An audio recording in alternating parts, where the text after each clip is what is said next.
힘들게 번 돈 사기로 날리지 말고 투자 알짜 정보 놓치지 말자. 대한민국 국민이라면 꼭 알아둬야 하는 주간 이슈.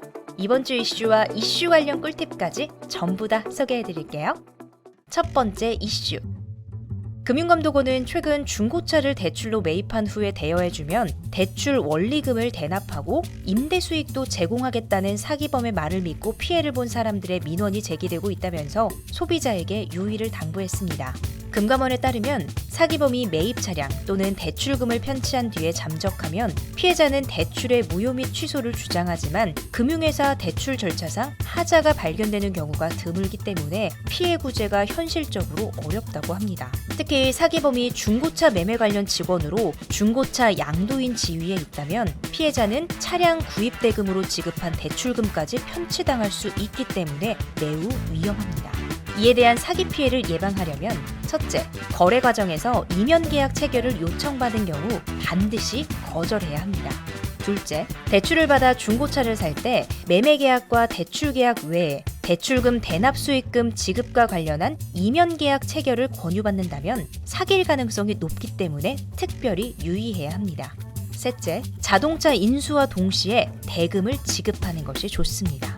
넷째, 중고차 딜러 등 제3자에게 계약 체결을 위임했다가 원치 않는 계약이 체결될 때 피해가 발생하는 경우도 있기 때문에 계약은 본인이 직접 체결하는 것이 안전합니다. 다섯째, 중고차 구입을 결정하기 전에 차량 실물과 사고 이력을 꼼꼼히 확인해야 합니다. 만약 대출 이후에 사기 정황을 인지했다면 대출금을 반납하면 대출 철회가 가능합니다. 다만 금융소비자 보호에 관한 법률에 따라서 대출 실행일로부터 14일 이내인 경우에만 청약 철회권을 행사할 수 있기 때문에 반드시 유의하셔야 합니다. 두 번째 이슈. 주택청약 종합저축금리가 연 2.1%로 상향 조정됩니다. 현재는 연 1.8%인데요. 1,000만 원을 청약저축에 넣어둔 가입자는 연간 3만 원의 이자를 추가로 받게 되는 거죠. 또 국민주택채권 발행금리도 현 1%에서 1.3%로 인상됩니다. 국토교통부는 8일 국내외 기준금리 인상에 따른 시중금리와의 격차와 기금의 재무 건전성 등을 감안해서 청약저축과 국민주택채권 금리를 각각 0.3%포인트 올린다고 발표를 했습니다.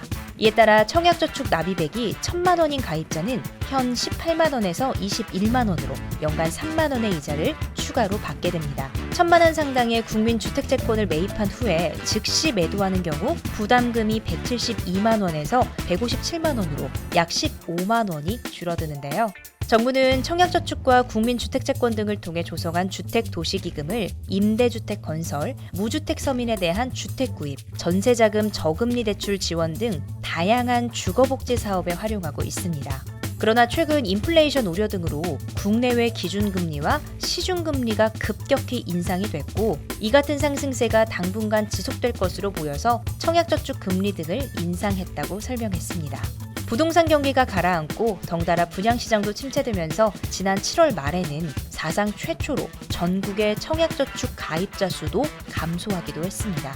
아울러 국토부는 기금 재무건전성 유지를 위해서 대출금리 인상도 필요하다고 판단했지만 어려운 경제 여건과 서민 부담 완화를 위해서 올해 말까지 이를 동결하기로 한 정책 기조를 유지합니다. 다음 주에도 저와 함께 이슈와 이슈 관련 꿀팁까지 모두 다 챙겨가세요.